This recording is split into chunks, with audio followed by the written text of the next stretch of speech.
За тэгэхээр өнгөрсөн 7 хоногт нийслэл Улаанбаатар хотод 2 кран урж 2 хүний амь нас ирсэн харамсалтай тохиолдол гарсан. Хамгийн сүүлийн жишээ гэхэд Улаанбаатар хотын хаан уул дүүрэг за 15 дугаар хороо Арафет гарч буюу хурд констракшны бариулж байсан барилгын дээр кран нурж 25 настай залуу амь насаа алдсан байгаа. За энэ хэрэг дээр хурд констракшн компани холбогдох албан тушаалтнуудыг эрүүгийн хэрэг татан за эрүүгийн хэрэг үүсгэн байцаалтыг явуулж байгаа гэсэн мэдээллийг цагдаагийн ерхий газраас өгч байгаа бол нийслэлийн мэргэжлийн хяналтын газрын даргаыг ажлаас нь чөлөөлөхийг хүссэн албан туудуудыг Улаанбаатар хотын засаг дарга Батүл холбогдох байгууллагууд нь удаадараа хүргүүлсэн боловч тодорхой арга хэмжээг авахгүй байна гэдэг хариултыг өнөөдөр нийслэлийн удирдлагын хурал дээр шуурхай хурал дээр хэлсэн байгаа. За ямар ч байсан хаан уул дүүргийн Арафет гарч буюу улсын их хурлын гишүүн Чойжо сүрэнгийн хурд констракшны бариулж байгаа энэ барилга дээр 2 хүн амь насаа алдсан харамсалтай хэрэг гараад байна. Энэ бүхний хариуцлагыг хурд констракшныхан хариуцах уу эсвэл хуулиа биелүүлж ажиллаж чадаагүй нийслэлийн мэргэжлийн хяналтын газар хариуцах уу гэдэг асуудал мөн тодорхойгүй хээвэрлэгдэж байна.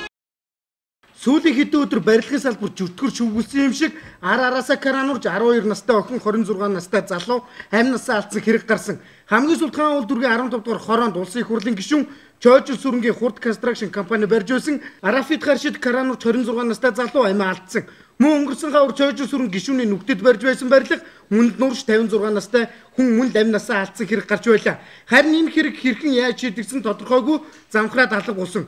Тэгвэл кран урж нэг хүний амь насаа алдсан хэргийг хаан уул дүүргийн цагдаагийн хэлцэл шалгаж эрүүгийн хуулийн 183 гэдэг зүйл ангаар эрүүгийн хэрэг үүсгэн шалгаж эхлэв байна.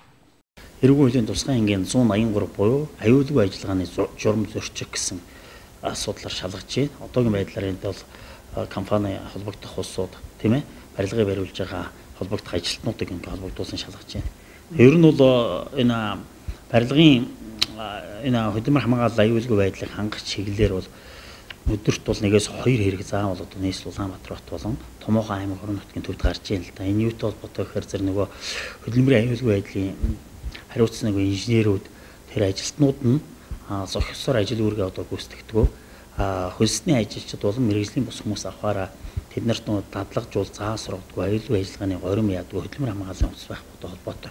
Чойжо сүрэн гишүүний хурд констракшн энэ жилийн хувьд 26 болон 56 настай 2 иргэний амь насаар тоглосон хэрэг гарлаа. Нөгөөдөөр хүний амь ирсэн энэ хэрэгүүд ганц хурдын буруутгах биш мөн хяналтаа тавьж ажиллах ёстой нийслэлийн мэргэжлийн хяналтын газарт ч хариуцлага хүлээлгэх ёстой юм. Тиймээс нийслэлийн засаг дарга Батүлийг нийслэлийн мэргэжлийн хяналтын дарга Бэм сүрэнг ажлаас нь чөлөөлөх тухай албан туудыг холбогдох газрууд нь хүргүүлсэж хүлээж аваагүй байна.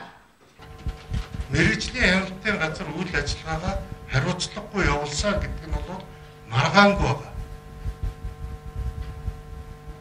Нийслэлийн мэргэжлийн хяналтын газрын дарга Бэм сүрэнг хаацаалах гэсэн ийм үйл ажиллагаа яагаад ч юм их идэвхтэй яваад байгааг би гайхаад байгаа юм.